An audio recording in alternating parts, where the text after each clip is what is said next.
You're welcome along to the Sunday Kickback. Keith Treacy alongside me. We've just watched Manchester United 1, Arsenal 1, a result that isn't going to have a major impact positively for either side, but is that the final nail in the coffin of Arsenal's title hopes?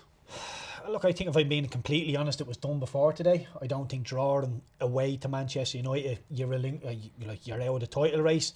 I think the 3 losses that came before that, especially the West Ham one, is has hurt Arsenal. And look, losing 3 games all season, you're thinking you'll be there or thereabouts in a title race. But the fact that Liverpool have only lost 1 against Nottingham Forest, they've been largely brilliant. But you look at Liverpool now, and in the last couple of weeks, I don't feel like they're playing their best football against PSG during the week.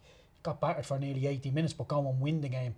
And that's just, I know it's one of those old cliches, but it's a champion's performance. They're on the back foot, but they find a way to win. Arsenal against United today, on the back foot for periods of the game, but just don't have that killer instinct to go from back to front and win it. Not ruthless enough is how I would describe Arsenal. But is that a ruthlessness caused by the lack of talent in that final third with the amount of injuries that they have? Yeah, well, the one thing I noticed today is that so often United would give Arsenal the wing, saying, okay, you can get the ball out to Wanyeri, you can get the ball out to Trossard, and they would go out, they go in 1v1, and United would get the midfielders over. So there's not really a dribbling lane. You can't dribble. There's too many bodies there. So in terms of crossing it, you're looking and you're thinking, I'm not sure Marino is the best header. I know he's not bad in the air, but he's not the best header. And I think if you're the Euro Mazraoui, you're looking and thinking, you want to cross it, you can cross it. The one thing we don't want Arsenal to do is play through the middle of us and get those neat little 1-2s going. Yeah, I think Manchester United were really clever in their press, and the fact that you're just going to have the wings, cross it all day, we'll deal with it from there. But one thing you aren't doing is playing in behind us. And once or twice Arsenal managed to do it, but again, Trossard once or twice he's finished and let him down. Marino had a really good chance early on that he dragged wide, and Onana made 1 or 2 decent saves. But I wouldn't sit here and say that Arsenal are unlucky not to win the game, because they didn't do enough. The performance on Tuesday night probably raised a bit of hope amongst Arsenal supporters that they'd figured out how to play without a traditional number 9, or even without Kai Havertz, with Gabriel Jesus out injured. When you look at this performance and Forest and West Ham, is there another way Mikel Arteta could have gone about it without Saka, Havertz, Jesus? I'm not too sure. I mean, I look at all the players that are out, and they're brilliantly talented players, but in terms of a target man, somebody who's going to occupy 2 centre-halves, I don't think we have that. Havertz can do it, but I still think if you're one-on-one as a centre-half with Havertz, you're not really too bothered. He's decent in the air, but he's not going to run away from you, can manipulate the ball. So if you keep him in front of you, you're fairly happy. So, look, I think it's staring Arsenal in the face. It has been for 18 months, if not 2 years. They need a striker. People have said Jesus is a wonderful footballer. I agree, he is, but he's not a centre-forward. Havertz, wonderful footballer, but not a centre-forward. Marino, the same. And then Arsenal fans are saying to me, what about Matheus Cunha at Wolves? I think he falls into that bracket of wonderful footballer, but not quite your centre-forward that we need. So I'm not sure that... Look, I look around Europe, I look in the Premier League, and I think, who are the centre-forwards that could come in and hit the ground running? Because Arsenal don't want to spend 50, 60, 100 million on somebody who doesn't do the job. You're looking at Isak, even I know Harry Kane is one from Bayern Munich, an ex-Spurs player that people won't want to hear. But well, there's a headline.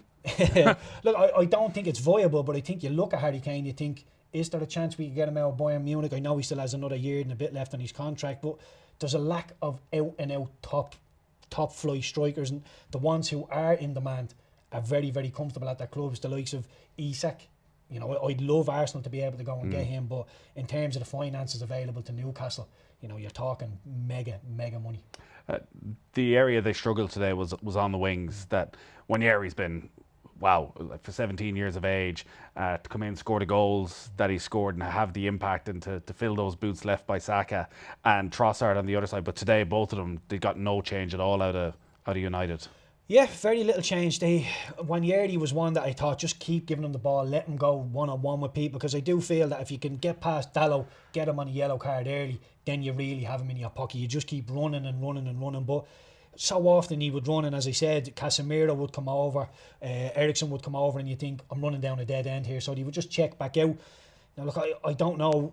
They kept forcing it through the middle. In the first half in particular, I thought Odegaard was picking up the ball in decent spaces, And the more he got on it, I thought it will happen. He will pick that pass.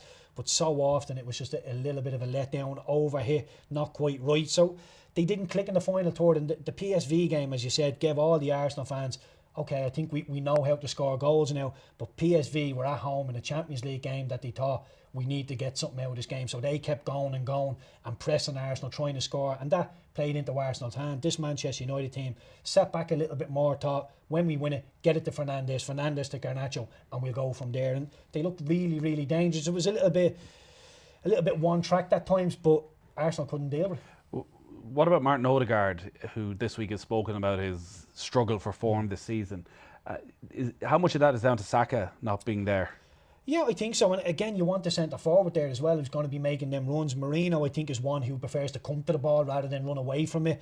Wanyeri is one who will like to run away, but generally will come to it as well. And Saka, he's such a big miss, and it's not just these goals and assists that everybody will highlight. It's the way the left back doesn't want to be left alone with him. He will demand people come back, and you get pitch position because the left back will be pinned in, the left winger will come and help out with Saka. And I think for as good as Wanyeri's been, and I wouldn't be one to criticise the young man, he's not Bukayo Saka. He hasn't been as good as Saka, he hasn't got the numbers, but at 17 to be doing what he's doing, it does whet the appetite, and you think, I'm looking forward to seeing what this young man can bring when Saka comes back into the team.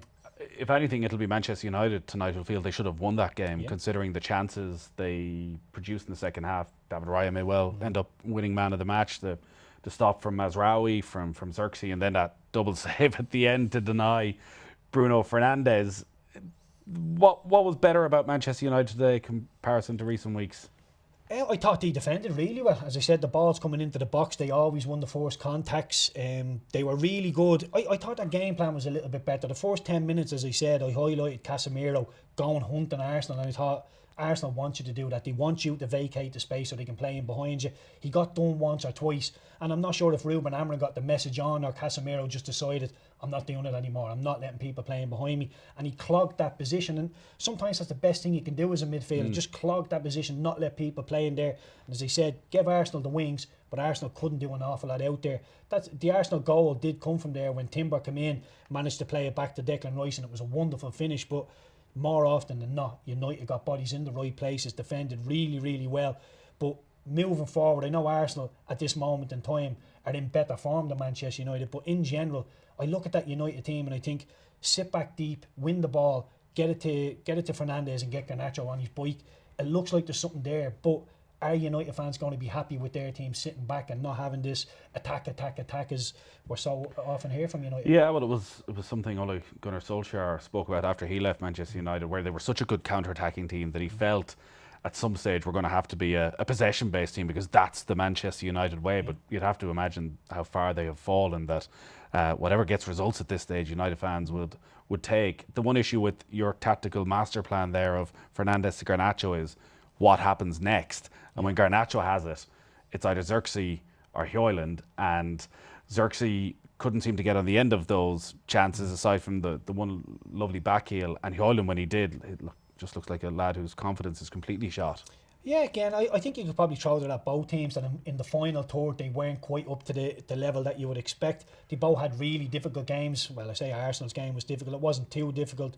7-1 battering the PSV. United's game was a little bit different. They totally dominated Sociedad, but the last 15 minutes, once Sociedad won the penalty, they really went onto the back foot and looked to be on the ropes for long periods. But I think Ruben Amorim will be looking at that performance and think, if we defend like that every single Premier League game, there's a chance we can go and win, because I know they didn't keep a clean sheet, but they kept a lot of really talented Arsenal players under wraps today. Wanyeri be one I thought was quiet, Trossard, Marino, Odegaard in the second half, very, very quiet. So I think Ruben Amorim has to highlight those things, and if we can get that side of the game right, there's every chance we can click in the final third, because every now and then you will come down levels, but I do think they have a bit. I think Xerxes needs to be a much better target man if they do want to soak up that pressure and give it straight into him. He has to be a little bit more physical with players. So do you think then when he's looking this summer at where to invest and whatever limited funds they have, that he doesn't need to think about the defensive positions as part of the investment?